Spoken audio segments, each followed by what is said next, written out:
I'm sorry. We haven't any like that just now. Oh, yes, you have. Don't you remember?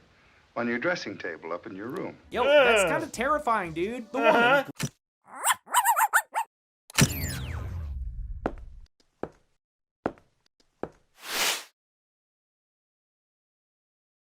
Hey guys, my name's Dan, and today's reaction comes from Dead Meat.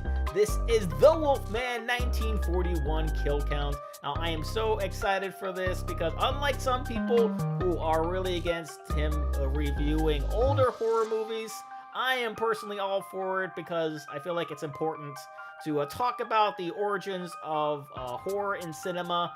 Obviously, we've already went into Dracula, and there's a bit of connection between Dracula and the Wolfman that we will get into, and I cannot wait. But before we get into it though, if you enjoy other Dead Meat videos, I've reacted to so many of them for you, and if you want to see future reactions that I do, you can go right below this video, click that like button, the subscribe button, and ring notification bell, because not only does it let you see past, present, and future reactions that I do, but also help my channel out a ton. They can go on over and support Dead Meat if you haven't already. I'll leave a link to his channel down in the description, and without any further ado, let's go. Welcome to the Kill Count, where we tally up the victims in all our favorite horror movies. I'm James A. Janice, and today we're looking at The Wolfman, released in 1941. In the early 30s, Universal released Dracula, Frankenstein, and The Invisible Man. But their sequels and other Universal horror pictures faced a 3-year gap following Dracula's daughter. When they returned in 1939 with Son of Frankenstein, it kicked off a phase 2 of sorts, with The Wolfman the first original character of the era. And I mean original. Unlike his 3 predecessors I've looked at before, The Wolfman wasn't based on any pre-existing literature. Instead, it came from an original screenplay by Kurt Siodmak. Okay. Alongside 1935's Werewolf of London, The Wolfman is among the earliest depictions of werewolves in Hollywood. Though werewolves can be found in folklore across many cultures, The Wolfman established the mythology that would be seen in countless other werewolf movies. And yes, The Wolfman is the first werewolf movie on the kill count. That wasn't intentional or anything, I just never got around to one before now. Like Frankenstein before him, the Wolfman is a tragic monster. By day, he's Larry Talbot, a businessman recently returned to his family home. But when the sun sets, he becomes a bloodthirsty lycanthrope, unable to control his own actions. I think the Wolfman is one of the more popular of the group, simply because he's the one that people can relate to the most easily. Nobody can relate to being a Transylvanian count. That relatability is helped by the fact that the Wolfman is the only classic Universal monster to be played by the same actor in every appearance, the 6'2" Lon Chaney Jr. Chaney was born Creighton Tull Chaney, but was frequently billed under the name of his famous father. Lon Chaney Sr. was the legendary Man of 1,000 Faces, probably most widely known as the OG Phantom of the Opera. After a sort of trial run in Man-Made Monster, Chaney Jr. was picked by Universal to be their monster star for this new era. In contrast to the exotic European leads before him, the American Lon Chaney Jr. appealed to the US's patriotic sensibilities in the wartime 1940s. Chaney Jr. would take the Wolfman to meet Frankenstein, visit the houses of Dracula and Frankenstein, and meet Abbott and Costello with Frankenstein. Not a Frankenstein. That's fun. Unfortunately, the character would never get a standalone sequel, only ever teaming up with other monsters. Don't let that diminish this movie's impact, though. It set the ground rules for werewolves that we still use today, and is largely responsible for the creature's status as an S-tier Halloween monster. Let's sink our teeth into this 80-year-old classic and get to the kills. Hell yeah, let's do this thing. The movie begins with some disembodied hands leafing through an encyclopedia. Ah yes, lycanthropy, werewolf disease, an affliction that has long plagued Talbot Castle, apparently. Larry Talbot's headed to that castle, and he sure is proud of these special effects. He spent the last 18 years in the United States, but is returning to his ancestral home in Wales because his brother just died in a hunting accident. Sorry bro, but you should have been hunting with Lon Chaney, not Dick. Larry's greeted by his father, Sir John Talbot. Welcome home, Larry. I'm mighty glad to be here, Father. Oh damn, been away so long he lost his accent. Also, we got a real Ray Dominic Mysterio thing going on here. Larry briefly runs into a childhood friend, Paul Montfort, who's now the chief constable of police. Paul leaves so the father and son can start healing. Talbot and Shortbutt have been estranged ever since Larry's brother was made heir to the estate. Wait, that's his brother? Were they identical twins? Well, they're not identical anymore since Larry's brother is dead, so he begins to make amends with his father. It's interrupted by a delivery. Ah yes, the box of glass I ordered. Did someone label that with their non-dominant hand? Sir John kicks off the father-son bonding like a divorced dad, letting Larry play with his telescope. Larry quickly gets his rear window on, using this attic observatory to somehow get street-level views of the village. He spies on a pretty lady at the antique shop across the street. Since he's not hampered by a broken leg, he goes over and flirts with her in person. And by flirt, I mean be a total fucking creep. What I'm really looking for is something half-moon shaped with spangles on it, golden. Oh, I'm sorry. We haven't any like that just now. Oh, yes, you have. Don't you remember? On your dressing table up in your room. Yo, that's kind of terrifying, dude. The woman, Gwen Conliffe, retorts by comparing him to a canine. How about the little dog? That would suit you. He eventually picks out something to buy, a cane topped with a silver wolf's head and a star. Gwen says its design was inspired by old local werewolf lore. Even a man who is pure in heart and says his prayers by night may become a wolf when the wolfbane blooms and the autumn moon is bright. Deep in the heart of Texas. This poem, written by screenwriter Kurt Siodmak, would appear in many of the Wolfman's follow-up films, although its last line would be changed from the autumn moon is bright to the moon is full and bright, since, you know, not all of them took place during autumn. Larry purchases the canine cane, but his attempt to ask Gwen on a date is turned down. No. A couple of times. See you at 8. No. How about tonight? No. This guy did not grow up listening to TMBG. Fine, I'll be here at 8. His persistence finds him waiting for her when she gets off work that night, but having assumed he'd be a hound, Gwen brings along a friend to be her guard dog. Larry, Gwen, and Jenny skip into the foggy woods to check out a camp of Romani travelers. The movie uses a different word, but I won't be, because it's usually considered a pejorative. They meet a fortune teller named Bela, played by a mustachioed Bela Lugosi, last seen on the Kill Count, of course, as Count Dracula. Lugosi wanted to be the Wolfman, but the studio went with Chaney instead. Despite a rumored rivalry, the two would work together 5 more times, sharing the title roles in the first monster crossover, Frankenstein Meets the Wolfman. Jenny goes in for a one-on-one reading with Bela, freeing up Larry and Gwen to slip off into the woods alone. Gwen is played by Evelyn Ankers, a horror actress known as the Queen of the Bees. Does that make her Ms. Candyman? Ankers and Chaney reportedly didn't get along, Like that. with him sometimes sneaking up on and scaring her in full makeup. But they'd go on to co-star in 5 more films together, Nice. including Son of Dracula, where Chaney played the Count. Those Universal monster actors swapped roles so much they probably had key parties for them. Larry starts things off with probably. a very assertive lean, but Gwen quickly stops the would-be Casanova. It's only fair to tell you I'm engaged. I'm going to be married very soon. In his tent, Bela is also receiving bad news about the future. During a palm reading, he sees a pentagram on Jenny's hand. According to local legend, that means she's future werewolf chow. What's this pentagram business? Every werewolf is marked with that and sees it in the palm of his next victim's hand. This star marking had a tragic real-world inspiration. Screenwriter Siodmak was a German Jew who had fled Hitler's regime in the 30s. He wrote this thinking of the Jewish badge that Nazis forced his people to wear. It looks like Bela's batting for Team Jacob. Just check out that lick and stick star tat on his head. Better run like Forrest, Jenny, and scream too loud for the mic while you're at it. Before she can get out of there, Bela transforms into a werewolf off screen. Yeah, maybe don't invite people over during werewolf hour, werewolf. Gwen and Larry hear Jenny werewolf. screaming, prompting Larry to bound into the forest to find her. He comes across her being mauled by a large wolf, played by a German shepherd named Moose. Moose had been a stray on the Universal lot until Chaney adopted him as a pet. Aw, Moose, such a good boy. In the Yeah. ensuing scuffle, Larry's torso gets nommed on for a bit before he manages to beat the dog down with his cane. The injured Larry staggers away before collapsing against a tree. He's found by Gwen and Bela's mother, Maliva, who's been kind of creeping around the periphery so far. The two get Larry back to Talbot Castle, where Sir John and Paul are having a drink together. I guess George and Ringo just left. I pieces like out that. immediately. See you later. Right Beatles before one reference. of Paul's officers shows up with bad news. Jenny Williams. What about her? She's been murdered. I love how much actor Forrester Harvey hams it up. Mr. Twiddle! Oh wait, I'm sorry, and his name is Mr. Twiddle? Hell yeah! Twiddle takes notes while Paul investigates Jenny's body, whose jugular has been severed by an animal bite. Twiddle don't like that one bittle. What's the matter with you, Twiddle?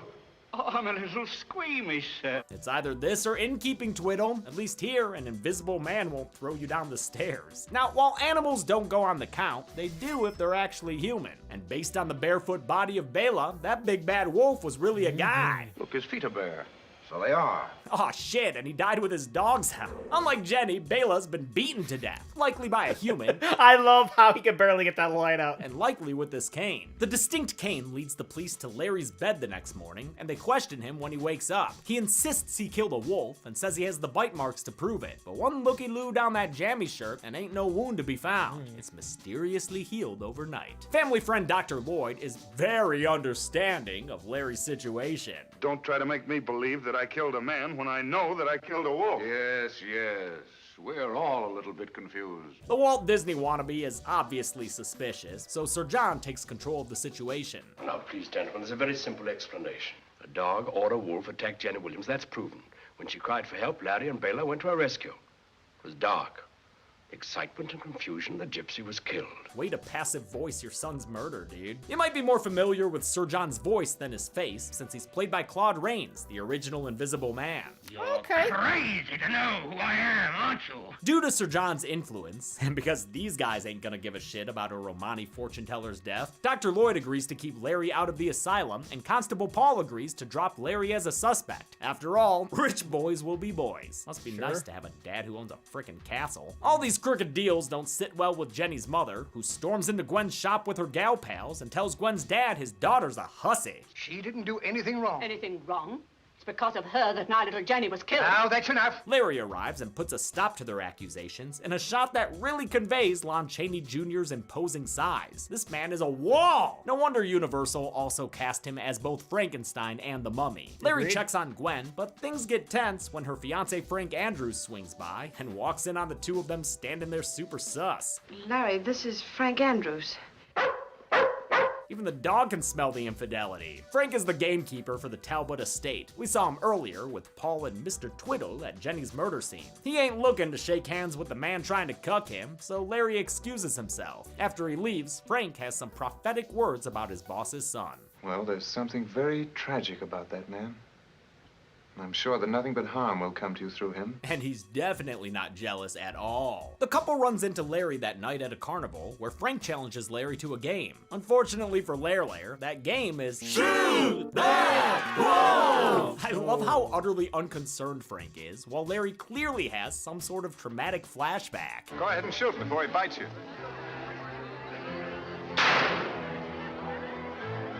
Bad luck.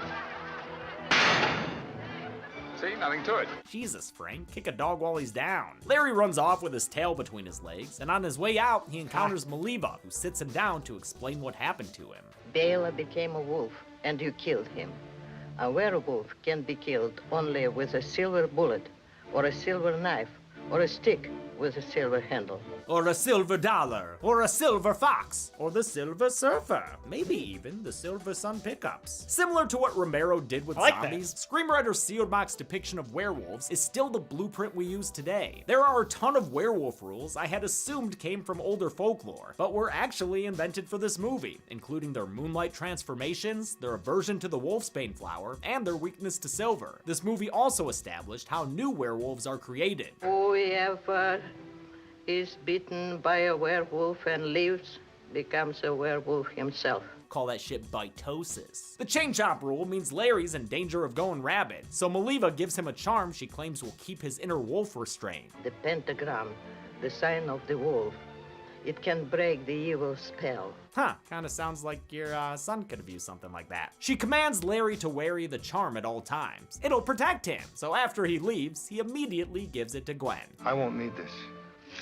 I want you to have it. Bang up job there, Lair. The Yeah, trauma-bound lovebirds steal an illicit kiss, but they're quickly swept up as the camp descends into chaos. There's a werewolf in camp. Well, yeah, but I ain't hurt nobody. Gwen rushes out, leaving Larry behind to contemplate this insane montage of dissolves and kaleidoscope shots. Whoa! He flees back to Talbot Castle, where he discovers he's begun growing a new set of leg warmers. Trapped through a series of dissolves done by love this early effects transformation. artist John P. Fulton, Larry's legs transform into a set of hairy paws, which were made out of hard rubber and covered in yak hair. He takes his new kicks out for a stroll, and we get our first proper peek at the titular Wolfman. Kinda makes you wonder why Larry didn't turn into a full-on dog like Bela did, but whatever gives us this classic monster look. Chaney's makeup was created by Jack Pierce, the pioneering artist behind Dracula, Frankenstein's monster, and The Mummy. Pierce had actually designed this makeup for 1935's Werewolf of London, but actor Henry Hall rejected it, wanting to be recognizable even in werewolf form. Good call on Hall's part, honestly. Unlike Chaney, he didn't have to deal with a face full of burnt yak hair. Yak's hair was applied in layers and trimmed and then scorched with a curling iron and curled and blended. Now that's what I call a hot dog. Jack Pierce was known for building up his monster makeup piece by piece. The only rubber appliance on any of his creations is the wolf nose used here, made by Ellis Berman Sr., an effects artist who also made the wolf's head cane topper. Hairy Larry comes across a gravedigger named Richardson and decides to have a midnight snack, puppy chowing down into the poor guy's neck. He celebrates his first kill with some howling at the moon, waking up the nearby villagers. Did you hear that, Mr. Twiddle?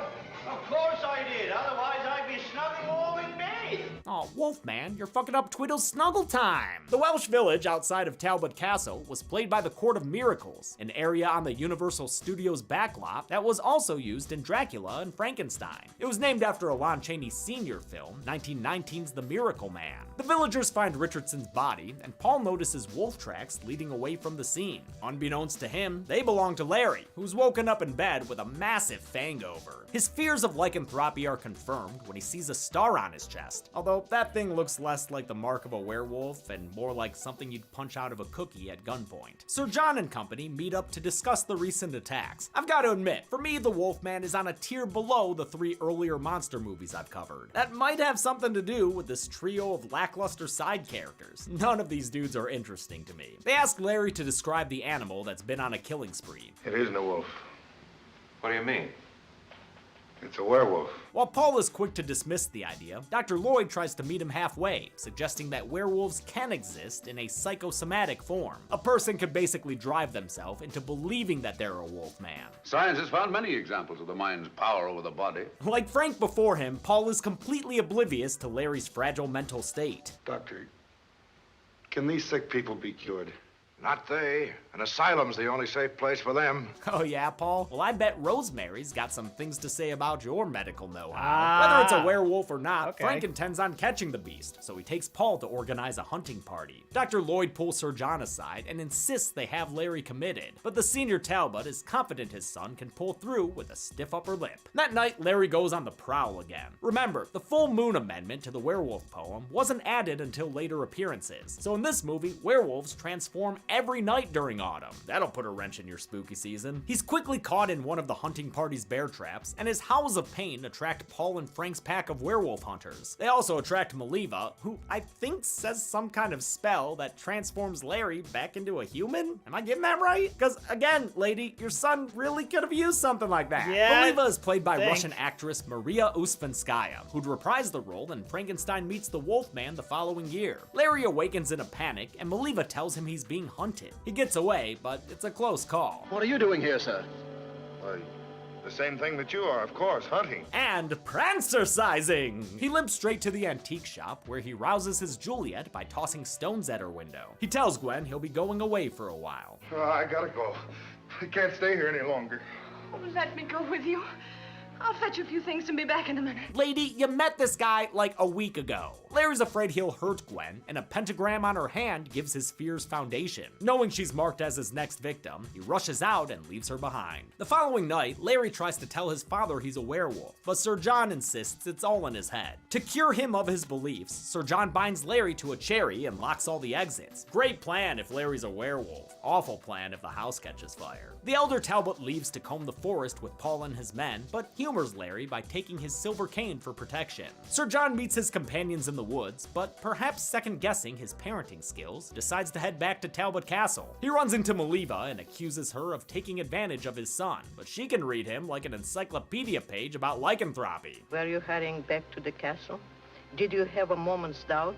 Were you heading to make sure he's all right? They're interrupted by gunshots echoing in the forest. The hunting party's found their mark, though it hasn't done them much good. I could have sworn I hit him dead on. And I too. Have you forgotten it takes a silver bullet for a werewolf? Sir John leaves to look for his son, and Maliva runs into Gwen, who's come to find Larry as well. Come on, Gwen, everyone's warning you to stay away from that guy. Oh, no, I've got to find him. Come with me or he will find you. In Soviet Russia, Wolfman finds you, and find her he does, stalking Gwen as she continues her search. He pounces, and her screams attract the nearby men. Larry chokes Gwen unconscious in a stunt that nearly proved fatal for Anchors. Not because of the actual strangling, but because she almost suffocated breathing in the artificial fog after being dropped to the floor. Oh my The Foggy God. Forest, almost a character itself, was shot by cinematographer Joseph Valentine, a 5-time Oscar nominee who also shot Hitchcock's Rope. The werewolf moves on to a newly arrived Sir John, who fares a bit better than Gwen thanks to the silver cane. Sir John manages to get the upper paw and beats the Wolfman down just as Maliva arrives. She kneels to comfort Larry, who slowly morphs back into his human form as he dies. This famous shot was the most involved effect in the film, with Pierce building up Chaney's werewolf makeup bit by bit between takes. While Pierce had a reputation for being short-tempered, his relationship with Chaney Jr. was particularly strained, probably aggravated by the unpleasant 6-hour makeup process for the Wolfman. Fair. Chaney claimed Pierce would burn him intentionally while singeing the yak hair on his face. Ouch. Maliva rides off into the fog as the rest of the men arrive, leaving Sir John to mourn his dead son. Frank quickly attends to his fallen fiancée, and the movie abruptly ends with Gwen doing him dirty one last time. Larry.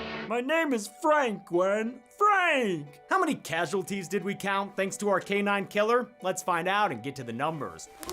Ah! Okay. 4 people died in the Wolfman, with the victims consisting of 1 woman, 1 man, and 2 wolfmen. If you count the wolfmen as male, which I will, this count and gender breakdown was seen 6 times before on this show.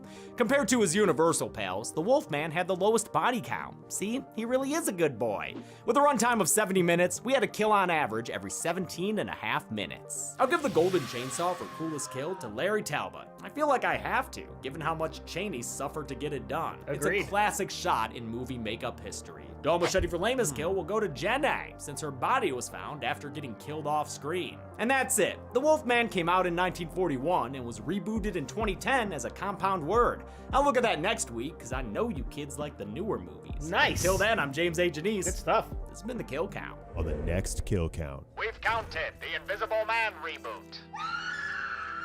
We haven't gone near Mary Shelley's Frankenstein.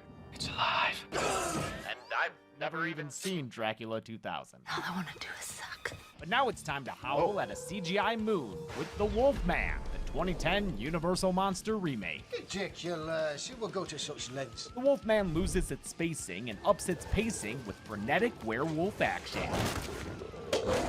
Benicio del Toro stars as Larry Talbot, the Wolfman. I'm a monster. And that's not all. You're not the only one in the family who can act. Sir Anthony Hopkins is also here to collect a paycheck. I suppose I did. Throw in an Agent Smith and a Mary Poppins, and you've got a cast exerting various levels of effort. Nevertheless, I thank you. The Victorian setting is well done, and so is the werewolf makeup by Rick Baker. So this week, watch an uneven, very bloody remake of The Wolfman. God help us. And on Friday, join the hunt with the 2010 Wolfman Kill Count, only on Dead Meat. Hell yeah. I'm afraid the darkest hours of hell lie before you. The Wolfman 2010. All right. Well, I haven't seen that remake yet. I'm very excited to do so. And with my next Dead Meat reaction, we're going to be looking into the Bride of Chucky. Things got a little bit out of order due to the whole copyright issue. So that's going to be the next, it's 2 reactions from now. I apologize. I can't remember how many I have in between. But as far as this one was concerned, like I said, it's an absolute classic. Some of these scenes were great. Like I talking about with the showing like the legs like transforming into a wolf form, and then doing like the reverse of his face, like from like the werewolf into like his actual face. I thought his role was perfect. It's a little bit on the creepy side. But, you know, I guess it sort of worked because apparently this woman fell for him after a week, which is also kind of crazy. But yeah, I had a lot of fun watching this. I always have fun watching movies that are this old because you can really see where horror movies have come from and to where they are now. So that's going to do it for me here. But before I go, though, I want to give a huge shout out to all of my $5 and up supporters on Patreon: Luchador, Cruising, Wolverine 310, Multi-Disturbed, 666, Jordan Bird, Lord Davenport, Kester Cronage, Amber K, Raymond Bright, Joshy, Roadrunner 1967, Chris Curtis, and Jeremiah McCarroll. And if you too like to have your name read at each and every one of my videos, plus many other fun goodies, if you have me react to a past kill count or two, please head on over to patreon.com/eatingreact. Link will be right there in the description with many different tiers for you to choose from. And if you'd like to have an easier way to get in contact with me, maybe talk a little Wolfman, please head on over and join the channel Discord. We can also chat with others about other reactions that I've done, or find out just a little bit more about me, because I'm on there all the time. And with that being said, comment down below, let me know what did you think about the original Wolfman. Please leave a like if you enjoyed. I also want to see past reactions on other Dead Meat videos. A nice playlist right over there for you. Share this video. Subscribe if you subscribed already. For notification bell because I put new videos every single day. And I'll see you guys next time.